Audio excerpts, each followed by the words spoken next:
My lovely students, hello my atoms army, कैसे हो आप? तो फाइनली एटम्स, आज हम एटम्स के बारे में बात करने वाले हैं। तो कैसा लग रहा है ये जान के? हैप्पी और सैड और मिक्स फीलिंग? और यू लाइक मैम यही वो चैप्टर है जो हमारा माथा खराब कर देता है, लाइक आता माजी सटकली। ऐसा है क्या? I must tell you this is a very very important chapter of 9th class. और सिर्फ 9th क्लास ही क्यों, ये चैप्टर आपको आगे बहुत ज़्यादा हेल्प करेगा। एटम्स एंड मॉलिक्यूल्स, इसका अगला वाला जो भी चैप्टर है स्ट्रक्चर ऑफ एटम, ये वो बेस चैप्टर है जो केमिस्ट्री को स्ट्रॉन्ग बनाने में हेल्प करते हैं। तो ये मत सोचना कि 9th क्लास में है तो हम इसको लाइटली ले लेते हैं। बाद में जैसे आप 10th में जाओगे ना, स्टार्टिंग में आपको लगता है कि तूफान भूचाल सब आ गया है, काश अच्छे से पढ़ लिया होता 9th में। तो ऐसा ना हो, इसके लिए अभी भी अच्छा से पढ़ लो ताकि आप डेफिनेटली अच्छा स्कोर कर पाएंगे और वो आपको आगे भी हेल्प करेगा। ठीक है, तो आज का सेशन क्या है स्टूडेंट्स? हमारा बहुत ही इंपॉर्टेंट एक सीरीज है जिसका नाम है VIP। तुम लोगों को तो सीधा पी दिख रहा होगा ना, VIP series. VIP series is like a very important question series. तो आज मैं एटम्स एंड मॉलिक्यूल्स के 10 सबसे इंपॉर्टेंट उम्दा सवाल आप लोगों को कराने वाली हूँ। ये आपको हेल्प करेगा कॉन्सेप्ट के स्ट्रॉन्ग बिल्डिंग के लिए भी, और ये जानने के लिए भी कि आप लोगों की तैयारी कितनी सुपर सॉलिड और स्ट्रॉन्ग है। तो जानना ज़रूरी है, राइट? जानना ज़रूरी है, तो अपने साथ एक नोटबुक पेन लेके बैठ जाओ और चलो सवाल करते हैं। चलो इंपॉर्टेंट सवाल करते हैं एटम्स एंड मॉलिक्यूल्स के। रिमेंबर, इस साल आपके सिलेबस से मोल कॉन्सेप्ट का टॉपिक हट गया है, but I still say don't take it lightly. आप उस टॉपिक को पिछले साल की वीडियो से भी पढ़ सकते हो जो मैंने उमंग सीरीज में बनाई थी। It will be very very helpful. बहुत सारे सवाल भी कराए थे ताकि आपको एक क्लियर पिक्चर मिले, बढ़िया आइडिया मिल जाए। ठीक है, तो how about it, shall we start? I think you all are super ready. We can start, है ना? On that note, let's try and talk about atoms and molecules with your chemistry master teacher Anubha ma'am. Good evening, atoms. I hope ये तो आप सबने कर दिया होगा. It's like your कर्तव्य, your duty towards this channel, towards Anubha ma'am. कि ma'am आप इतना एफर्ट डालते हो तो हमें भी तो थोड़ा सा एफर्ट एक बटन दबाने के लिए कर ही देना चाहिए, है ना? It's not going to pressurize us too much. बस ये वाला बटन दबाना, टेलिंग द टीचर कि हाँ वीडियो अच्छा लगा और आप जो काम कर रहे हो हमारे लिए वो भी अच्छा लगा। So please do it, do not forget to subscribe to the channel. Your subscription is also important for us and for you all, क्योंकि आपको पता चलेगा इस चैनल पे सिर्फ केमिस्ट्री ही नहीं, सारे subjects, physics, chemistry, maths, bio, English, SST, इसके साथ साथ बहुत ही इंपॉर्टेंट नई चीज़, आपको एप्टीट्यूड के ऊपर भी काम करने का मौका मिलेगा, आपको मैथ के सेशंस भी मिलेंगे। तो ओवरऑल फुल पैकेज है, तो सब्सक्राइब कर लीजिए। एंटरटेनिंग शॉर्ट्स भी मिलेंगे, इन्फॉर्मेटिव शॉर्ट्स भी मिलेंगे, और दोस्तों के साथ शेयर करना मत भूलना। कोई पार्शियलिटी नहीं दिखानी है। दोस्त के ज़्यादा नंबर आ गए ना मैम तो और ख़राब लगेगा। अगर आप अच्छा करेंगे आपके साथ अच्छा ही होगा, है ना? Good things will happen to you. Make sure that you subscribe to the channel and subscribe to Anubha ma'am. Subscribe to, no, follow me on Insta, Anubha_AG_, that's my Insta handle. आप सब लोग मुझे फॉलो कर सकते हैं, not literally, मतलब यहाँ पे इंपॉर्टेंट अपडेट्स आप लोगों को यहाँ पे भी मिलती रहती है। अला ई का हो गया, एटम्स एंड मॉलिक्यूल्स में is matter round is pure कहाँ से आ गया? Chemistry OP. तो ये ज़रा हमें बोलना पड़ेगा, ये सिली मिस्टेक है और कुछ नहीं है। ठीक है, यहाँ पे is matter around is pure नहीं कर रहे हैं हम, एटम्स एंड मॉलिक्यूल्स ही कर रहे हैं। ठीक है, एटम्स एंड मॉलिक्यूल्स ही कर रहे हैं, डोंट वरी अबाउट दैट। ठीक है, एक सेकंड के लिए तो मुझे लगा क्या हो गया, ये गलत कोई प्रेजेंटेशन तो नहीं ओपन कर दी? प्रेजेंटेशन सही है, भावनाओं में बह के हमारे SMEs थोड़ा इधर उधर हो गए। ठीक है, भावनाओं में इधर उधर निकल जाते हैं, इतना दिल पे नहीं लगाने का। ठीक है, मैं हूँ, काई की टेंशन। टॉपिक नहीं बदलेगा, सवाल नहीं बदलेंगे, इंपॉर्टेंट सवाल कर रहे हैं। पहला सवाल आप लोगों के सामने है, चलो सॉल्व करें। नोटबुक पेन लेके बैठे हो, इंपॉर्टेंट चीज़ें दिमाग लगाओगे, सोचोगे, लिखोगे। सब नहीं लिखना, कुछ कुछ चीज़ें इंपॉर्टेंट याद करके लिख सकते हो, बट मेरी बातों पे भी ध्यान देना। जो मिस्टेक करोगे वो करेक्ट कर लोगे टाइम रहते। सवाल है, what are polyatomic ions, give example. तो नाम में ही आंसर छुपा है। पॉली का मतलब ही होता है मैनी और एटॉमिक का मतलब होता है एटम्स। यहाँ पे बात खत्म नहीं हुई, क्योंकि पॉलीएटॉमिक तो मॉलिक्यूल्स भी हो सकते हैं, है ना? यहाँ पे लिखा है आयॉन्स। आयॉन्स कौन होते हैं? Charge particle. कौन होते हैं स्टूडेंट्स? Charged particles. कौन होते हैं? Charge particles. तो पॉलीएटॉमिक आयॉन्स कौन होते हैं students? A group of atom having some charge is called as polyatomic ion. Two or more atoms having a charge, it could be positive, it could be negative. ठीक है, those are your polyatomic ions. अगर example के तौर पे आपको बताऊं, NH4 positive, this is ammonium ion, this is a polyatomic ion. But इसमें भी दो कैटेगरी होती है कि पॉलीएटॉमिक कैटायन है कि पॉलीएटॉमिक एनायन है। Cation for positive charge, anion for negative charge. तो ये क्या है? पॉलीएटॉमिक कैटायन है या ये भी बोल सकते हो मोनोवैलेंट कैटायन है। मोनोवैलेंट मतलब जिसकी वैलेंसी 1 हो। ठीक है, जिसकी वैलेंसी 1 हो। +1 जो चार्ज होता है वो वैलेंसी को भी बताता है। ठीक है, फिर ये देखो हाइड्रोक्सिल आयन, ये भी एक पॉलीएटॉमिक आयन है। सल्फेट आयन, ये भी एक पॉलीएटॉमिक आयन है। कार्बोनेट आयन, ये भी एक पॉलीएटॉमिक आयन है। ये सवाल 2 नंबर में आपसे पूछ सकता है। 1 नंबर डेफिनेशन का मिल जाएगा, 1 नंबर एग्जाम्पल देने का। आप हमेशा याद रखिए, सिर्फ एक एग्जाम्पल नहीं, कम से कम 2 से 3 एग्जाम्पल लिखिए, कैटायन और एनायन के वेरिएशन के साथ लिखिए, ताकि एग्जामिनर को लगेगा आपको प्रॉपर नॉलेज है इस टॉपिक की और आपको बिना सोचे वो पूरे नंबर दे देगा। ठीक है, मेक सेंस? चलो फिर आगे बढ़ते हैं, अगला सवाल करेंगे। अगला सवाल है आपके सामने, ये आसान सवाल है, चलो करते हैं। Calculate the molar mass of the following substances. उस मॉलिक्यूल के मास को ही मोलर मास बोलते हैं, अगर आप उसके मास को ग्राम में लिख लो तो। ठीक है, अगर मॉलिक्यूल का मास निकाल के उसको ग्राम में लिख दो, वो मास 1 मोल के मास को भी बताता है। ज़्यादा दिमाग नहीं लगाना, सीधा अटेम्प्ट करने की कोशिश करते हैं। हमारे पास है सल्फर मॉलिक्यूल और सल्फर नेचर में S8 की फॉर्म में एग्जिस्ट करता है। एक सल्फर का जो एटॉमिक मास होता है वो 32 होता है। ठीक है, एटॉमिक नंबर और एटॉमिक मास में क्या रिलेशनशिप है कि एटॉमिक मास एटॉमिक नंबर का ऑलमोस्ट डबल होता है। I won't say exactly but almost double. ठीक है, तो 16 एटॉमिक नंबर है, एटॉमिक नंबर इवन होता है, mass double. Atomic number odd होता है, मास डबल +1। छोटा सा ट्रिक, 90% काम करता है ये। ठीक है, एटॉमिक नंबर 16 है, इवन है, मास डबल। और कितने सल्फर के एटम है? 8। तो करो जरा मैथ्स लगाओ। 256 यूनिट क्या लिखोगे? मोलर मास की यूनिट होती है ग्राम पर मोल। ठीक है, कि इतना ग्राम पर मोल, 1 मोल में इतने ग्राम मास होता है। जब 1 मोल क्वांटिटी ले लो उसमें इतने ग्राम मास होता है। ठीक है, कभी कभी वो सीधा मोलर मास ना देके, क्योंकि हो सकता है वो मोल के कॉन्सेप्ट से सवाल ही ना दे, मॉलिक्यूलर मास भी पूछ सकता है। So you just need to do a very small change. आप इसको लिखोगे 256 U। U is that unified mass, unity mass, जिसको मैंने कंपेयर करके निकाला है 1/12 of mass of C12 atom. C12 atom था, उससे कंपेयर किया है इस मॉलिक्यूल का और उसके 256 टाइम्स ज़्यादा हैवी निकला ये मॉलिक्यूल। कौन? सल्फर का मॉलिक्यूल। कौन? S8। सही है भैया? जिंदगी में कोई दुख परेशानी दिक्कत एटम्स मॉलिक्यूल्स देख के? नहीं ना? चलो बढ़िया है। इसका अगला पार्ट करते हैं, बी पार्ट करते हैं। बी पार्ट कह रहा है इथाइन, जिसका आपको नाम नहीं भी पता तो उसके लिए मॉलिक्यूल गिवन है C2H2। ठीक है, 2 कार्बन है और 2 हाइड्रोजन है। एक कार्बन का मास होता है 12, मेरे पास 2 कार्बन है तो 12 × 2 हो जाएगा, सीधी सी बात है। साथ में 2 हाइड्रोजन भी है, एक हाइड्रोजन का मास है 1, 2 का क्या हो जाएगा? 2 × 1। इसमें तो बेसिक लेवल का मैथ्स है, हर्षु बाबा नाराज हो जाएंगे कि अगर आप इसमें कंफ्यूज हो गए तो 12 × 2 24 + 2 26। यूनिट क्या लगाओगे? ग्राम पर मोल। लेकिन अगर मॉलिक्यूलर मास पूछा होता तो क्या लिखते? तो आप लिखते 26 U। ठीक है, चलिए अगले सवाल का जल्दी से आंसर दीजिए मुझे। Giving you some seconds. Nitric acid है, 30 सेकेंड है आपके पास, जल्दी से मुझे इसका आंसर दो।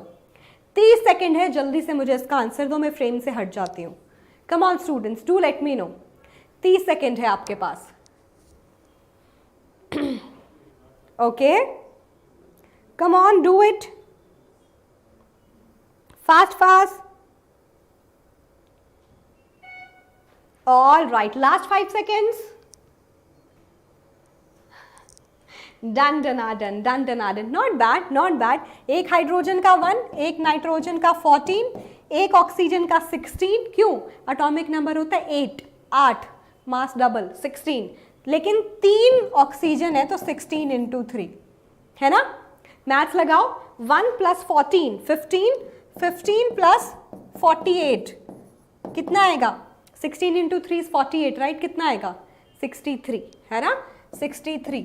यूनिट क्या लगाओगे? ग्राम पर मोल। यूनिट में कंफ्यूजन मत रखना, ग्राम पर मोल। तो सही जवाब, मोस्टली बच्चों ने सही जवाब दिया। खुद के लिए तालियां। You got this topic, you get it, हाँ? Yo yes, great. चलिए अगले सवाल पे बढ़ेंगे। ये देखो, अगर U लिखा है, U का मतलब है मॉलिक्यूलर मास, ठीक है? Molecular mass. और अगर ग्राम पर मोल में लिखते तो वो हो जाता मोलर मास, एक मोल का मास। डन डिनाजन? Awesome, very good, keep it up. अगला सवाल, इजी पीजी सवाल, बहुत कॉमन, सबसे कॉमन सवाल है इस चैप्टर का, बहुत बार पूछा जाता है। That is define the atomic mass unit, जिसको हम AMU के नाम से पहले जानते थे, अब जानते हैं सिर्फ U के नाम से, which is unified mass atomic mass unit. Atomic mass को निकालने के लिए जो यूनिट चूज की है, आसान भाषा में, exactly that's not what it mean. Atomic mass unit वो एक यूनिट है जो हमने कंसिडर की है फॉर द फैक्ट कि अगर किसी भी सब्सटेंस का मास मुझे निकालना हो रिलेटिव टर्म में तो मैं निकाल सकूं। जैसे आप जब भी सब्जी लेने जाते हो, फ्रूट्स लेने जाते हो, आपके उधर भी बहुत सारे ठेले वाले कई बार आते होंगे, आप उसको बोलते हो भैया 1 kg एप्पल दे दो या 1 kg गाजर दे दो। वो क्या करता है, एक ऐसा वेट होता है वो रखता है एक साइड, और आपको जितनी भी हो, कई बार 3 एप्पल भी चढ़ती है, कई बार 4, कई बार 5 भी, है ना? तो इट्स नॉट अबाउट कि 4 Apple is 1 kg, 5 Apple is 1 kg, उसने रेफरेंस माना है उस वेट को, है ना? सेम इसी तरीके से जब आप केमिस्ट्री में किसी भी सब्सटेंस का atomic mass, molecular mass, formula mass निकालना हो, कुछ रेफरेंस चाहिए कि इसके कंपैरिजन में कितना मास है। वो कंपैरिजन लेना इसलिए ज़रूरी है क्योंकि एटम, मॉलिक्यूल, इनके मास बहुत छोटे होते हैं और उनको याद करना उस यूनिट को बहुत मुश्किल हो जाता है। And having a whole number is like easy to remember. तो उसको एक बेटर होल नंबर में कन्वर्ट करने के लिए हम रिलेटिव टर्म में मास निकालते हैं, ठीक है? और वो U क्या है? I am sure most of you know it, most of you are giving me the right answers too, keep it up. इसी तरीके से सही जवाब देते रहो। 1/12 पोर्शन ऑफ, अब ये कई बच्चे नहीं लिखते, mass of a C12 atom, वो लिख देते हैं 1/12 ऑफ C12 एटम। ऐसे थोड़ी ना, 1/12 किसका? C12 एटम के मास का। C12 का मतलब वो कार्बन एटम जिसका मास 12 यूनिट है। ये कार्बन एटम है, उसका मास 12 है, आपने उसके 12 इक्वल टुकड़े कर लिए। ज़रूरी नहीं 12, देखो कितने हैं, 1 2 3 4 5 6 7 8 9 10, एक बार और कर लो, 12 है मान लो। एक जब आपने पार्ट चुना, दैट इज़ 1/12, है ना? 12 kg का वाटरमेलन लिया आपने, उसको 12 इक्वल पार्ट में कन्वर्ट कर दिया। 1 part is 1/12 of 12 kg which is 1 kg। इसी तरीके से 1/12 of 12U, that is 1 unit, जिसको हम रेफरेंस मानेंगे। कार्बन को ही क्यों रेफरेंस माना गया? ऐसा नहीं है स्टार्टिंग से ही कार्बन को ही माना गया, पहले हाइड्रोजन भी लिया, फिर ऑक्सीजन भी लिया। There were some issues around it. Carbon perfectly fit बैठता था in terms of having a large abundance, nature में अच्छी खासी अबंडेंस होती है इसकी।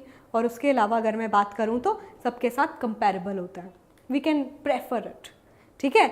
12 is like 98.9% in the nature. 12 unit वाला जो मेरा आइसोटोप है, ये जो फॉर्म है कार्बन की। यप, ग्रेट, आ गया समझ में? फंडा इज सुपर डुपर क्लियर। पहले बहुत बोलती थी ना एजी मैम, फंडा क्लियर है, तो फंडा क्लियर है, चमका। चलिए चमक गया तो अगले सवाल पे बढ़ते हैं। चलिए अगला सवाल पहले खुद से करना है, कोशिश करो। कोशिश एक आशा, आशा कौन है? कोशिश की बहन, साथ साथ रहते हैं ये, ठीक है? Give an example each of monovalent cation, bivalent cation, monovalent anion, bivalent anion. Decode करो जरा। कोशिश और आशा को एक साथ लेके चलो। सबसे पहला है मोनोवेलेंट केटायन, है ना? मोनो का मतलब होता है 1, डिकोड करो। वैलेंट का मतलब वैलेंसी, केटायन का मतलब पॉजिटिव चार्ज। यानी कि मुझे एक ऐसा एग्जाम्पल बताना है जिसके ऊपर एक पॉजिटिव चार्ज हो। इतना सिंपल सवाल। सोडियम आयन, पोटाशियम आयन, क्योंकि वो अपने लास्ट शेल से एक इलेक्ट्रॉन निकालते हैं। Ammonium ion. ये नहीं पूछा कि सिंपल आयन बताना है कि पॉलीएटॉमिक आयन बताना है। सिंपल आयन एक एटम से ऊपर जो चार्ज होता है उसको बोलते हैं, पॉलीएटॉमिक आयन जब ग्रुप ऑफ एटम पे चार्ज होता है। सिंपल है। अगला part, bivalent cation. Bivalent cation, by का मतलब टू, वैलेंट का मतलब वैलेंसी, केटायन का मतलब पॉजिटिव चार्ज, जिसके ऊपर दो पॉजिटिव चार्ज हो। We have magnesium ion, we have calcium ion, क्योंकि उनके लास्ट शेल में दो दो इलेक्ट्रॉन होते हैं और वो उसको आसानी से निकाल देते हैं।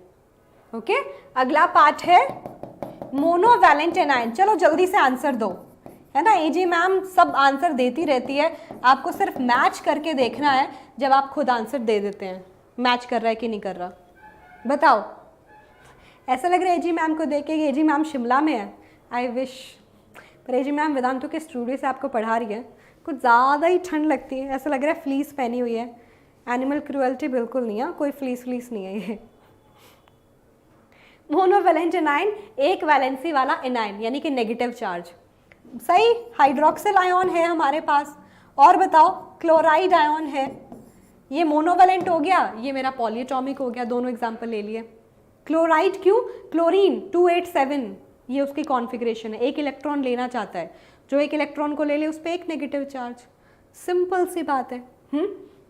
अगला पार्ट है बाईवैलेंट एनायन। ठीक है, बाईवैलेंट एनायन, बाई का मतलब टू, वैलेंट मतलब वैलेंसी, एनायन मतलब नेगेटिव चार्ज। दो नेगेटिव चार्जेस के ऊपर हो, कार्बोनेट आयन है, ऑक्साइड आयन है, सल्फाइड आयन है। ठीक है, ऐसा बिल्कुल नहीं मेंशन है कि आपको सिर्फ सिंपल आयन बताना है, पॉलीएटॉमिक आयन भी बता सकते हो। There is a difference between the two, but they just mention एक वैलेंसी वाला कैटायन, दो वैलेंसी वाला कैटायन, एक वैलेंसी वाला एनायन, दो वैलेंसी वाला एनायन। सिंपल और पॉलीएटॉमिक नहीं मेंशन किया।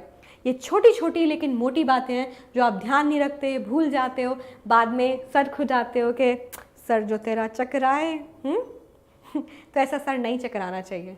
आप सही हाथों में हो, मैं आपको सही ज्ञान दूंगी, खराब नहीं दूंगी, गलत नहीं दूंगी। हाँ, तो बस सुनो, ढंग से सुनो, फॉलो करो उसको।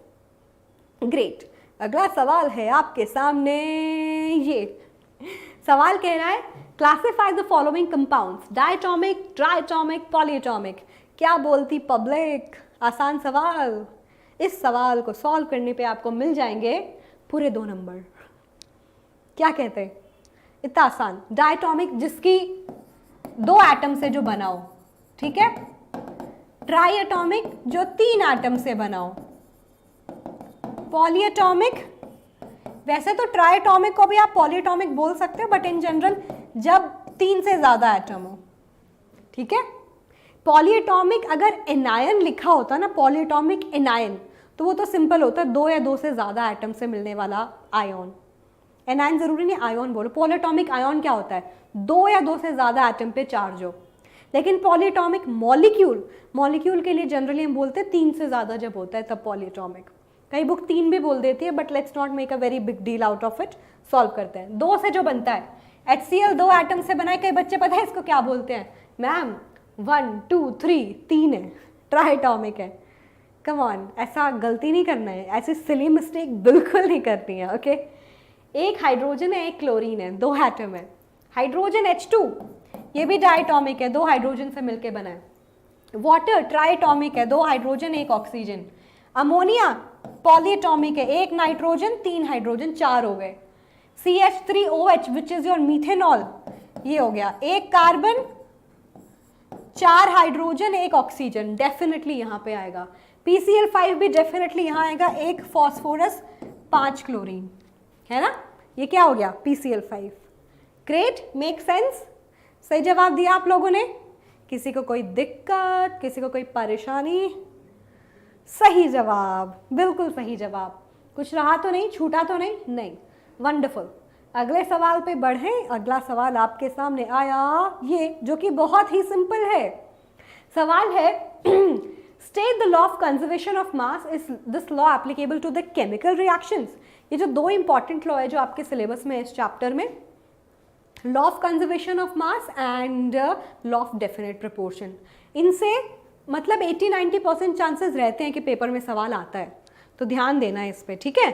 लॉ ऑफ कंजर्वेशन ऑफ मास को समझते हैं ज़रा, लॉ ऑफ कंजर्वेशन ऑफ मास को समझते हैं ज़रा। मास कंजर्व रहना चाहिए, फिक्स रहना चाहिए। और डेफिनेटली मास कंजर्व हम किस में देखते हैं, एक केमिकल रिएक्शन में ही तो देखते हैं।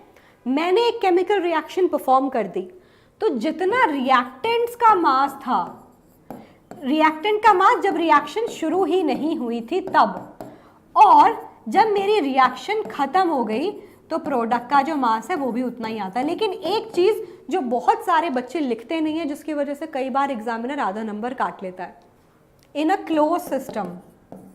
क्यों? मान लो आप कोई गैस निकाल रहे हो उसके अंदर से, तो वो तो बाहर निकल जाएगी ना अगर सिस्टम ओपन हुआ तो, फिर उसको कैच करके थोड़ी ना देखोगे। क्लोज सिस्टम मतलब मैं उसको एक क्लोज ऑब्जर्वेशन में कर रही हूँ, मैंने कॉर्क वगैरह सब लगा दिया ताकि मैं उसको देख सकूँ, पहचान सकूँ। समझे? बात समझ में आई? तो ये लिख देना, ठीक है। तो क्या पूछा है? Law of conservation of mass बताओ। लिखो, in a chemical reaction the total mass of reactants must be equal to total mass of products because mass can neither be created not be destroy. ना बनाते हैं ना उसको ख़त्म कर सकते हैं, वो बस अपनी फॉर्म बदलता रहता है।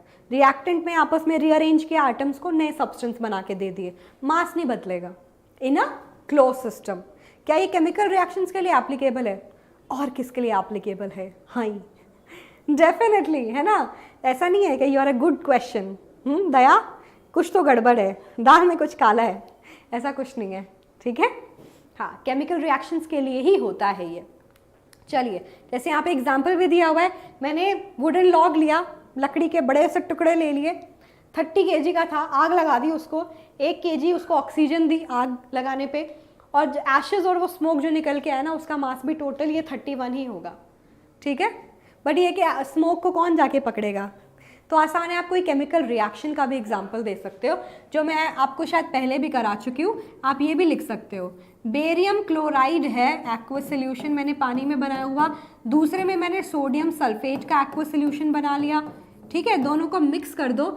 जैसे ही आप दोनों को मिक्स करोगे रिएक्शन ख़त्म हो जाएगी, barium sulphate solid white precipitate बनने लगेंगे, ये इसके नेगेटिव के साथ चला जाता है, ये इसके, और 2Na और 2Cl 2NaCl बन जाएगा, ठीक है। ये पानी में पड़ा है, तो जितना वेट यहाँ पे आएगा उतना ही वेट यहाँ पे आएगा। आप बीकर के वेट को, टेस्ट ट्यूब के वेट को भी काउंट कर सकते हो क्योंकि वो कांस्टेंट रहता है। मान लो मैंने बीकर में ले लिया क्या, सोडियम सल्फेट, मान लो वो था 10 ग्राम, ठीक है। बीकर का वेट मिला के मान लो वो हो गया 28 ग्राम। तो मैंने बेरियम क्लोराइड दूसरी टेस्ट ट्यूब में लिया और उसको अलग से मेजर किया, उसमें मान लो मेरे पास पड़ा 5 ग्राम बेरियम क्लोराइड, टेस्ट ट्यूब का भी वेट हो गया मान लो 10 ग्राम, तो वो 28 ग्राम इसमें डाल दिया, 10 ग्राम वेट हो गया टोटल 28 प्लस 10 विच इज़ 38। अब मैंने मिक्स कर दिया, सोल्यूशन रिएक्शन स्टार्ट हो गई। अब जब वेट करोगे ना with beaker with test tube and that solution, now also the reaction is complete, the weight will be the same which is 38, ठीक है। मिला के डजेंट मैटर, कंटेनर को भी काउंट कर रहे हो तो, क्योंकि वो थोड़ी ना चेंज हो रहा है, वो थोड़ी ना रिएक्ट कर रहा है। रिएक्शन मिक्सचर का भी वेट सही है, सेम है, और आपके बीकर्स कंटेनर्स का भी वेट सेम है। Overall wait is same, mass is same. Mass is a good term क्योंकि वेट तो चेंज हो सकता है ना। मून पे हम 3 टाइम्स लाइटर होंगे if I am not wrong, है ना, 3 गुना हल्के दिखेंगे, है ना। आई विश ऐसा हो सकता, बट चलो, if someone is 60 kg, that person will be having a weight of 20 kg. Is that so? Crazy. चलो आगे बढ़ते हैं। Carbon dioxide produced by action of dilute HCl on potassium hydrogen carbonate is moist. सवाल देख के घबराने का, डरने का नहीं है, सवाल is just making you like okay. Is moist whereas that produced by heating potassium hydrogen carbonate is dry. घबराने का नहीं, देखते हैं। कह रहे हैं कि मेरे पास HCl डाला मैंने पोटाशियम हाइड्रोजन कार्बोनेट पे, पोटाशियम हाइड्रोजन कार्बोनेट, क्या डाला, HCl। जब ये रिएक्शन होती है, इतना याद करने की जरूरत नहीं है, एक्स्ट्रा नॉलेज के लिए बता रही हूँ, जब मेटल का ये बाई कार्बोनेट है, मेटल का हाइड्रोजन कार्बोनेट है, तब वो एसिड के साथ जब रिएक्ट करता है तो मेटल का सॉल्ट बनता है, KCl बन गया, हाइड्रोजन लेके और ऑक्सीजन लेके पानी बना लेता है, और यहाँ पे बचा क्या, कार्बन डाइऑक्साइड, एक ऑक्सीजन यहाँ चली गई ना, तो इसमें CO2 निकलता है, एक रिएक्शन ही होगी। ठीक है। फिर कह रहा है कि जब आप प्रोड्यूस लेते हो सिर्फ प्रोडक्ट लेते हो पोटेशियम हाइड्रोजन कार्बोनेट को हीट करके ड्राई फॉर्म में, तब भी आपकी CO2 गैस निकलती है। ठीक है, अब सवाल क्या है वो समझते हैं। सवाल कह रहा है what would be the difference in the composition of CO2 in the two cases. कौन सा लॉ यहाँ पे लग रहा है, ये मैं आपको ऑलरेडी पढ़ा चुकी हूँ, लॉ की स्टेटमेंट बताती हूँ। In a compound from wherever you get it, from whatever the reaction, whatever the source will be, the compound that you get is always going to have fixed proportion of mass. कौन सा law है? Law of Anubha ma'am? नहीं, काश एक दिन ऐसा आएगा, एक दिन आएगा, बट अभी तो नहीं। Law of definite proportion. Whatever the source of a compound, the compound will always have a fixed proportion of mass. The element of the compound is always going to have a fixed proportion of mass. तो चाहे किसी भी reaction से आया हो, है तो carbon dioxide compound ना, अगर मैं इनके एटम्स का रेशियो बताऊं 1:2 ही रहेगा, बदलेगा नहीं। अगर मैं इनके मास का रेशियो बताऊं, कार्बन का मास है 12, एक ऑक्सीजन का 16, दो का हो गया 32। अगर आप इसको सिंपल होल नंबर में लिखेंगे 4 से डिवाइड कर देते हैं, क्योंकि simple whole number is a good thing, simple whole number में लिखना ही हम प्रेफर करेंगे। 3:8 बाय मास, 3:8 बाय मास। ठीक है, डन डील। क्या आपको ये समझ में आया? Done deal, deal closed. कि हाँ मैम बढ़िया बात है, ऐसा सवाल आता है आपकी नॉलेज को टेस्ट करने के लिए। इतना बड़ा बड़ा पैराग्राफ, ऐसा लगेगा इतना ख़राब हो गया मेरा ज़िंदगी, बट बहुत बहुत आसान है अगर आपको लॉ समझ में आ गया, बेसिक डेफिनेशन समझ में आ गई तो। ठीक है, okay, let's go for it. Let's have the next question. Question number 8 again, easy peasy है कि नहीं? कह रहा है Dalton's atomic theory is contradicted by the formula of sucrose C12H22O11. Justify the statement. By the way, यहाँ बस camera के नीचे एक स्क्रीन लगी हुई है, इसमें I can see myself, I can see the questions also, so that you know देख रहे हैं कि सब सही चल रहा है, रिकॉर्ड हो रहा है या सेशन प्रीमियर हो रहा है, लाइव जा रहा है, बच्चों की चैट, व्हाटएवर। ओके, चलो सवाल देखते हैं। डाल्टन एटॉमिक थ्योरी पे ना जितने भी पॉइंट थे वो इस फॉर्मूला के साथ कॉन्ट्रडिक्ट कर जाती है। कैसे? क्योंकि डाल्टन एटॉमिक थ्योरी में एक बहुत ही इंपॉर्टेंट पोस्टुलेट था, वो पोस्टुलेट कोई बताएगा? मैंने सीधा सीधा आपको बताया था ये एक ड्रॉबैक का काम करता है ना, ये सुक्रोज का फॉर्मूला। क्या था वो पोस्टुलेट? ये था ना कि in a compound the atoms will always be present in a simple whole number ratio. The atoms and kind of atoms in a compound, the number of atoms, like the number of atoms and the kind of atoms will always be in a fixed proportion in a simple whole number ratio. But अगर मैं बात करूँ चीनी की, आपको पता है ये चीनी है जो घर में चीनी खाते हो, sugar, not that good for your health, only calories. गुड़ खाओ, गुड़ इज़ वेरी हेल्दी, आयरन भी होता है उसके अंदर, गुड़ इज़ जागरी। आप इसको सिंपल होल नंबर में कन्वर्ट करने के लिए आपने सोचा कि चलो 11 से डिवाइड कर देते हैं। सेम नंबर से डिवाइड करना होता है बाय द वे। ये आ पाएगा क्या? ये तो बन गया C 1 point something, ये बन गया 2, ये बन गया 1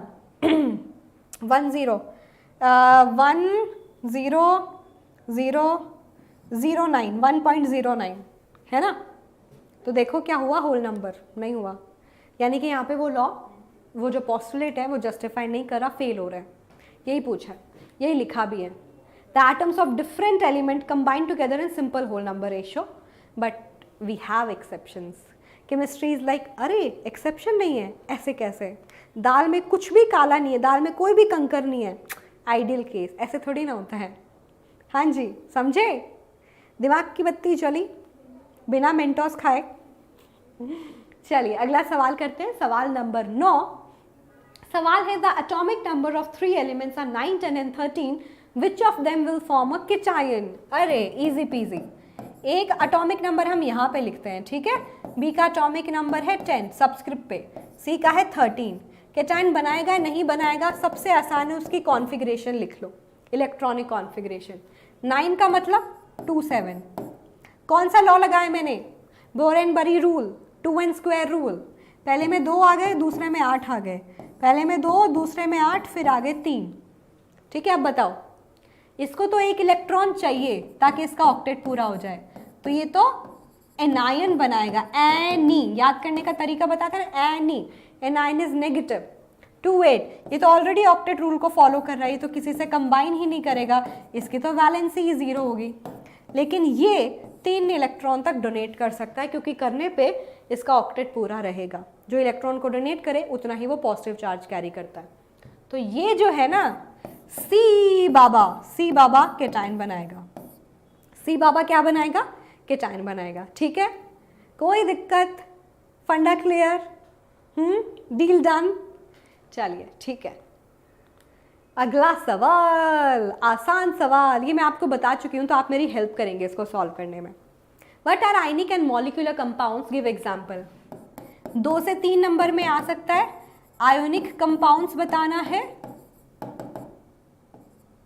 और बताना है मॉलिक्यूलर कंपाउंड्स।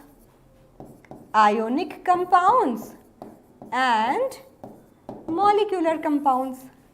चलिए बताइए जल्दी से, बताइए, waiting for it. Ionic compound जो आयन से मिलके बनते हैं, ion charge particle, opposite ion से। Ionic compounds consist of formula units. जो ऑपोजिट आयन जो है उसको क्या बोलते हैं? फॉर्मूला यूनिट, जैसे कि NaCl, Na positive Cl negative. So ionic compounds are the compounds that is made up of repetition of formula units. जब आप नमक खाते हो ना, एक छोटा सा जो क्रिस्टल दिखता है ना, उसमें भी बहुत सारे NaCl यूनिट्स होती है, रिपीट करती रहती है, क्रिस्टल बनाती है तब जाके। तो ionic compounds are made up of formula units. A formula unit is a simple unit that carry the overall charge of the system. ठीक है, तो सोडियम क्लोराइड हो गया, फिर कैल्शियम ऑक्साइड हो गया, कैल्शियम पे 2 पॉजिटिव, ऑक्सीजन पे 2 नेगेटिव। ठीक है, तो ionic compounds are the compounds that is made up of opposite ion consisting of the formula units, repetition of formula units. But molecular compounds are not made up of ions, they are the neutral molecules. Molecular compounds are made up of molecules which doesn't have any charge, like water. They are neutral in nature. ये भी neutral होता है, but इसमें overall कोई charge भी नहीं आता, क्योंकि ये बनता है sharing of electron से। Sharing is caring. ठीक है, sharing is caring. ठीक है, आपस में नॉन मेटल के कॉम्बिनेशन से बनता है। नॉन मेटल से कंबाइन हमेशा शेयरिंग से करती है। हाइड्रोजन ऑक्सीजन दोनों नॉन मेटल है। तो molecular compounds are made up of the combination of non metals, they share each other से इलेक्ट्रॉन, क्योंकि दोनों नॉन मेटल हो गए ना। नॉन मेटल का काम होता है इलेक्ट्रॉन को लेना, दोनों लेना चाहेंगे इलेक्ट्रॉन को, तो जुड़ेंगे कैसे? तो दोनों बोलते हैं भाई हमारी फैमिली सेम है ना, और फैमिली का काम होता है एक दूसरे के साथ रहना और साथ देना। तो एक काम करते हैं, तेरा भी पेट भरेगा मेरा भी, शेयरिंग कर लेते हैं। Sharing is caring. Okay, sharing of electron happens, they are the neutral molecules made up of non metal sharing the electron. Ionic compounds are made up of transfer of electron. ठीक है, transfer of electrons, metal अपने electron non metal को transfer कर देता है। Ionic compounds are made up of transfer of electrons from metal to non metal. Metal electron निकालेगा, metal पे positive charge, non metal electron ले लेगा, उस पे negative charge. That's how ions are formed. This is the basic and overall definition. Ionic compounds and molecular compounds. मॉलिक्यूलर कंपाउंड्स को हम कोवेलेंट कंपाउंड्स भी बोलते हैं, क्योंकि शेयरिंग इज केयरिंग। कोवेलेंट का मतलब ही होता है, को का मतलब शेयरिंग, वैलेंट मतलब वैलेंस इलेक्ट्रॉन, जो वैलेंस इलेक्ट्रॉन की शेयरिंग करे। तो now we got to know about the ionic compounds and covalent compounds. Metal non metal से, नॉन मेटल से, ट्रांसफर ऑफ इलेक्ट्रॉन से, शेयरिंग ऑफ इलेक्ट्रॉन से। ठीक है, contain charge particle, contain neutral particles. ठीक है, डन डनाडन, ऑसम, गॉट इट, और आई मस्ट से गॉटचा। चलिए, दैट्स सुपर ऑसम। अब आप जल्दी से वी क्विज अटेम्प्ट कर लेना, क्योंकि जब मैं सेशन पूरा पढ़ा चुकी हूँ, मैं भी देखना चाहती हूँ आपको समझ में कितना आया। ठीक है, so for revision purpose V quiz करना इज मस्ट। तो जल्दी से बोलो yes ma'am, hail V quiz, या hail V quiz. It's V quiz time for, I mean V quiz time with Anubha ma'am, with this pose. ए कर लेना, okay, help करेगा, अच्छी प्रैक्टिस है। 95% भी ला सकते हो आसानी से। This will really help you. और मुझे पता है कि अभी इस टाइम पे नवंबर ऑलमोस्ट फिनिश हो गया है, दिसंबर में प्री बोर्ड्स आते हैं, और आप लोग बहुत ज़्यादा सोच रहे होंगे कि आप प्रैक्टिस कैसे करें. We are still lacking that कि मैम समझ आ जाता है, सवाल नहीं होते, समझ आ जाता है बट क्वेश्चंस ढंग से सॉल्व नहीं कर पाते, समझ नहीं आता क्या लिखें क्या नहीं लिखें. So Vedantu is providing you the practice courses of 9th class in a very very affordable prices. तो आज का जो वीडियो है उसका प्लीज़ डिस्क्रिप्शन बॉक्स चेक कर लेना, आपको अपनी क्लास 9 के प्रैक्टिस कोर्सेज मिलेंगे. Super super helpful. Pre board से पहले अगर कर लोगे आप याद करोगे कि यार इतना सही काम किया ना मैंने अपनी ज़िंदगी में, इनिशिएट करके, इनिशिएटिव लेके कि हाँ भाई I am the owner of my own life, I know this thing will benefit me, so why not to adapt that, to take that. तो अपनी नॉलेज को और बढ़ाओ, अपनी प्रैक्टिस को और सुपर स्ट्रॉन्ग करो. Just check the description box, आपको क्या मिलेगा, आपको प्रैक्टिस कोर्स का लिंक मिलेगा. And AG pro, AG ma'am, AG pro will give you that discount too. ठीक है. सो #AG Pro इज बैक. बहुत टाइम से मिस कर रही थी AG Pro. All right students, all right. So देखो, सोचा है प्राइस ऐसा भी हो सकता है. तो पूरा 9th क्लास का concept, the best part is live sessions. जो आप बोल रहे थे लाइव सेशंस दे दो ना मैम, तो live sessions, mock test for super super benefit. ठीक है, क्योंकि मॉक टेस्ट कर लिया मतलब पेपर को मिमिक कर लिया, पेपर की टेंशन खत्म. और वह पूरा का पूरा courses just for 449, just for 449 है ना. इतने में तो एक टी शर्ट आ जाती है, एक टी शर्ट कम पहन लेना. पूरा महीने में 500 रुपये तो पॉकेट मनी से थोड़ा बचा लेना. Yes, so please enrol now, this will be very helpful. और अब है होमवर्क का टाइम. होमवर्क ज़रूर करना है. Homework is like must. अगली क्लास में मैं होमवर्क रॉकर्स दिखाऊंगी और स्ट्रक्चर ऑफ एटम का अगला session is already there, plan कर लिया है मैंने, उसमें मैं होमवर्क दिखा दूंगी. या VIP सीरीज़ का जो अगला सेशन आएगा स्ट्रक्चर ऑफ एटम का, उसमें होमवर्क दिखा दूंगी कि क्या आंसर है. Formula unit mass of sodium oxide is 62U. Calculate the atomic mass of sodium. Formula unit mass दिया हुआ है, ऑक्सीजन का मास दिया हुआ है, सोडियम का मास पूछा है सिंगल यूनिट का. Easy PG. बोले मैम आपकी क्लास लगाने के बाद, इतनी प्रैक्टिस करने के बाद, दिस इज़ लाइक अ हलवा सवाल. हाँ, हलवा सवाल पूछ रहे हो आप हमसे. सो please do let me no. ये ज़रूर बताना सेशन कैसा लगा. आप लोगों के प्यारे प्यारे कमेंट्स पढ़ती हूँ, ऐसा लगता है दिन बन गया है. तो बिल्कुल भी क्या बोलते हैं, झिझको मत, ज़रूर कमेंट्स करके बताना. It will hardly take few seconds. नहीं कुछ समझ में आए, a golden heart will be more than enough for me. So thank you so much my lovely atoms, my 9th class atoms. Here is the time, अपनी back पूरा, take your back, कमर कसो पूरा अच्छे से and relax and keep studying, keep working on yourself, है ना. Be the owner of your own life. I'll meet you next time. तब तक के लिए AG मैम की तरफ से bye bye, see ya, take care, hasta la vista.